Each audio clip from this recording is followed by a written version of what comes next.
Good morning, it's March 9th, 2025. Thanks for tuning in for another video.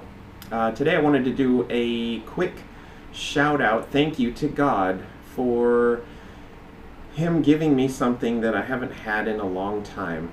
And you might notice from the environment around me that I'm in a different place than you normally see. Shannon and I have been in a waiting period for a long time.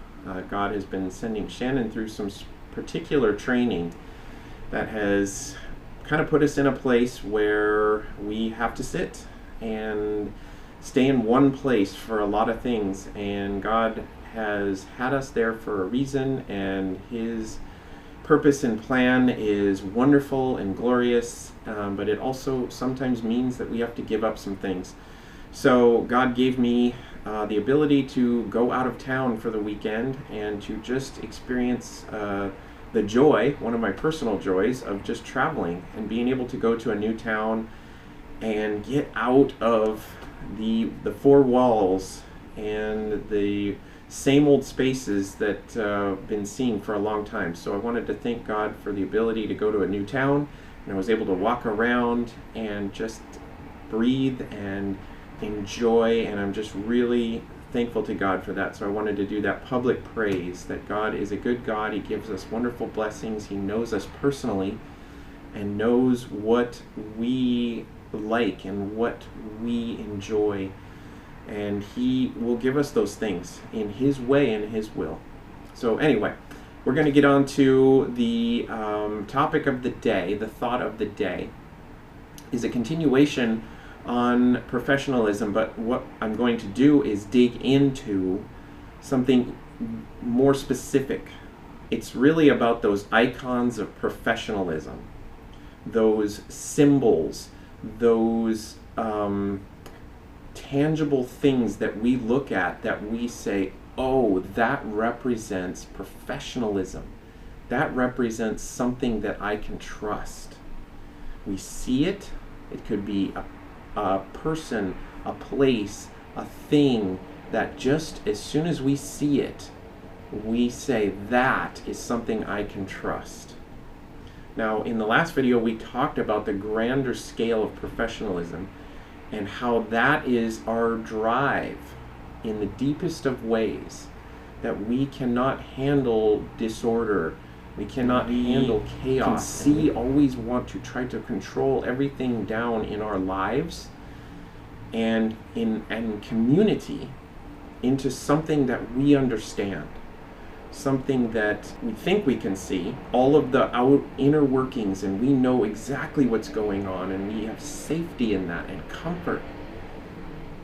So the icons of professionalism, and what are those things in Christian religion that we look to and we say, I can trust that.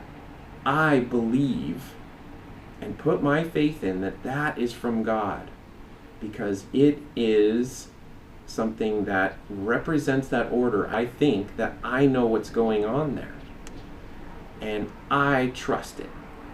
So those icons of professionalism in our Christian religion are a few things, and one of them is the institution itself.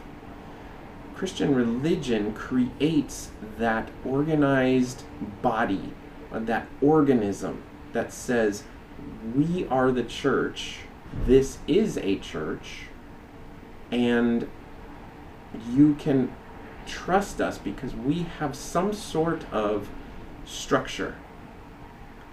Now, in the past, before we've had developed cultures where government and business and all sorts of more developed humanistic structures have come into play, that organization was the Catholic Church. The Catholic Church was very ordered, and it went back to a priesthood control. And what else did it do? It created icons that could be seen, places of worship that we go in our minds and we think, people think, that is the house of God. That is the place of God. That is where God resides. That is where we go to worship Him. And we say, oh, I can trust that because God created that. That is his process of creating buildings and places of worship to go to be with him, to experience his presence. Now that is a form of Old Testament based on how God wanted to relate with Israel. But when we bring that idea into the New Testament and we say, oh, we're going to continue to operate by an icon of an organization that has leaders that run the organization, and we build the icons that represent God. You see where I'm going with this? We have an organization that has specified and professionalized leaders, and then that itself becomes an icon. I can trust that because we have an organization. We have something that represents us, something that is tangibly a church, the church. And it has tangible, seen leaders. And I can trust them because I believe they're from God. They're following God. And it makes sense because that's kind of how God did it back in the Old Testament. It's a form of the Old Testament where God wanted to be in the Holy of Holies, in Israel's presence, and he had the priesthood around him that were there to mediate his directions, his commands to the people of Israel. So when we bring that system and we create those icons again, we can inherently trust that because we see that as a system that was put before. So when you look at the church and you see that, oh, it's got a solid structure, it operates by acceptable and logical and reasonable, accountable systems and processes. And then you see the organization itself building the structures that also represent that professionalism. Oh, I can trust it because it has a sanctuary where I can be safe. It has comfort. It has a place where everyone comes and gathers.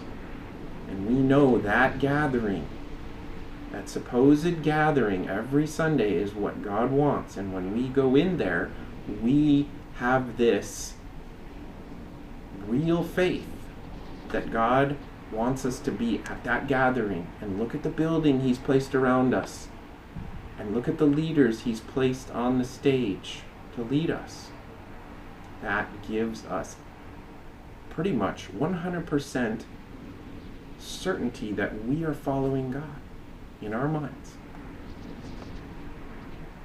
So one of the problems with these icons, the church building, the organization, and the leaders, is that we only look to those iconic leaders that have followed that structure. They have been trained by some other iconic Christian organization that also had a very respectable and logical structure. So what happens is we will begin to see people only as, are they acceptable? Are they approved? Are they from that system? And if not, oh, well, they're just a person. They're just a sheep. They're just part of the membership of a church. Yeah, they're my brother and sister, but they're not a leader. They're not a shepherd. They're not any one of those things that we say our leaders must be above us. Our leaders must be set apart. They have to be from the iconic system, and they must stand in a place of iconic status. They must have been approved by someone who had status, who had a title, who had the professionalism, who had the training. And we see that going forward and forward and forward. as something that we can trust. We trust the person standing on stage because they were approved by someone else in the past that was trusted. So let's look at what Jesus experienced when he came and was dealing with the religious leaders. We always come back to that in many ways, because the parallels of that are 100% in our faces. And we read those stories and we say, oh, that was just Israel.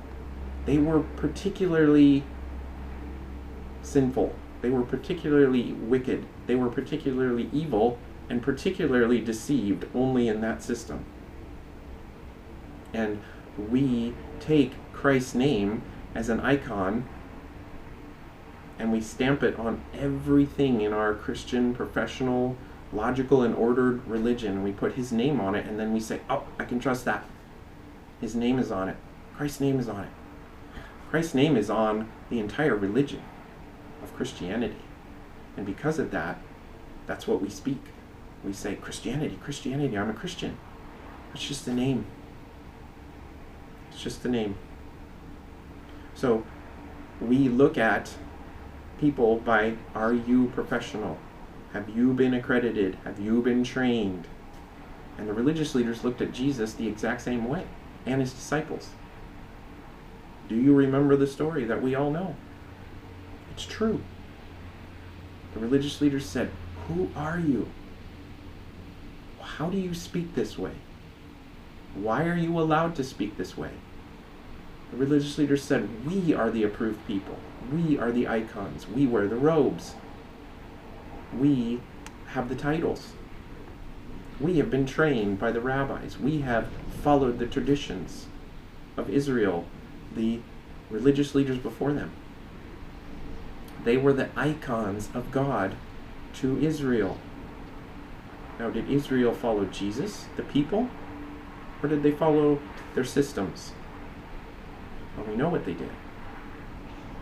And we have to realize that Christ and his disciples were a ragtag group of people. It's really interesting to use that old terminology, ragtag, and that's kind of what's been going in my mind. It's been sitting there as a really descriptive way of saying it, ragtag. Because Jesus was not a man of stature. He came from the lowest of places. And it was purposeful. It was purposeful. His disciples were a ragtag group of guys from different walks of life. They didn't wear the robes and the garbs and the suits. And they were not professional speakers at all. We know this. And Jesus used those people. Why? Why did he use ragtag people? And why did he represent himself as ragtag? Because that is not what we're supposed to look at. That is not the substance of faith. That we look to the icons and the things that seem powerful to us, that represent power. The church building, the church pastor, that vaunted pastor, that is our shepherd. That is our shepherd because he holds the title of shepherd and he's been trained to be a shepherd. Well, do you see where, if you can come away from that and say, oh, Jesus might not actually use that system because it's just a system that's been used before and that we humans look to over and over and over again. Think about that. Think about who would Jesus use? Who would he use? Who would his people be? Would they be the trained religious leaders who build buildings and organizations and give themselves titles that represent professionalism? Or would he be using real people in real life, going around doing real things as just a person I think we all know the answer to that. But we're not going to accept it. We just won't accept it. Because it's so, the deception of the icons of professionalism are so powerful. Think about in the outside world. If you wanted to hire a contractor and you had two people show up, one was a ragtag man in his beat up truck with his beat up tools, or are you going to trust the company that comes with their squeaky clean van with all of its badging on it, and a man with a suit, or a uniform, should I say, a uniform, or the salesman with the suit who comes ahead and represents that professionalism? Which one will you look to as that's the one I need to trust? Not knowing which one actually is from God, let's put it that way. Which one is a real person? Now, I'm not getting into the specifics. I'm just using that as imagery because I'm just as susceptible to it. If I would want to be in the world and I would say what looks like someone I can trust, I would be just like everyone else. I would say, oh, I'm going to trust the company that has the cleanest looking, best looking equipment and the best looking workers and the most tidied up organization. I would be just the same and have done that. So I'm trying to relate that picture to Christian religion and how powerful that is and what we will look to. Jesus was God, and he came in a way that he knew people would not accept. So one of the biggest parts of being in a disciple and trying to do ministry and represent God as he leads us, any one of us who is a disciple, is going to be that professionalism. God will not, and I say this by faith, God will not put us into those structures of professionalism.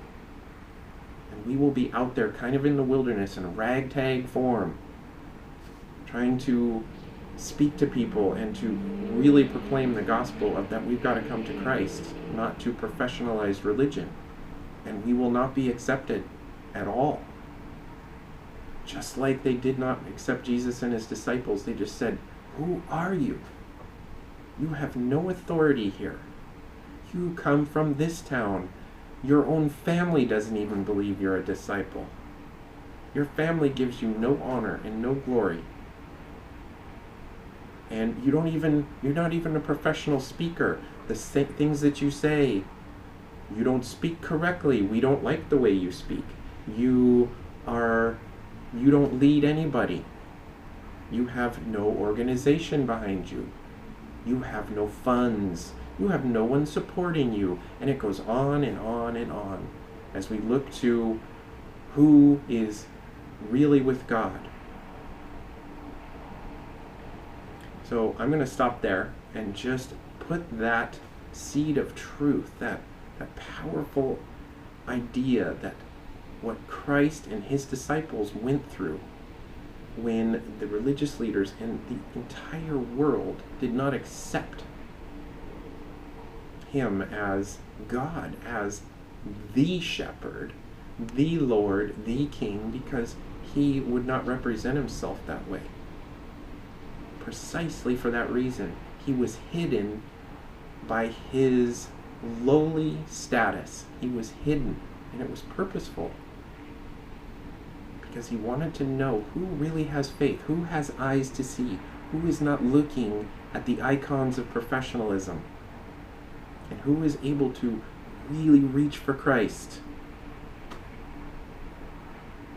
Do not look to the icons of religion, those things that represent grand professionalism that must be from God. Do not look to the buildings, do not look to the organizations, do not look to the representatives, the pastors, the ministry leaders, the ones that are hired to do Christian religious work.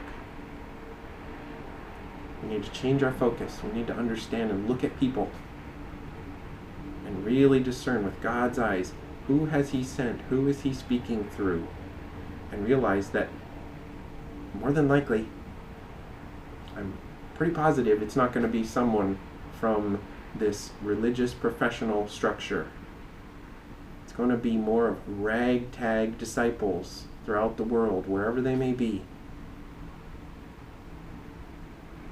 So I hope you have a great day, and please join us for another video soon. Thank you. Bye.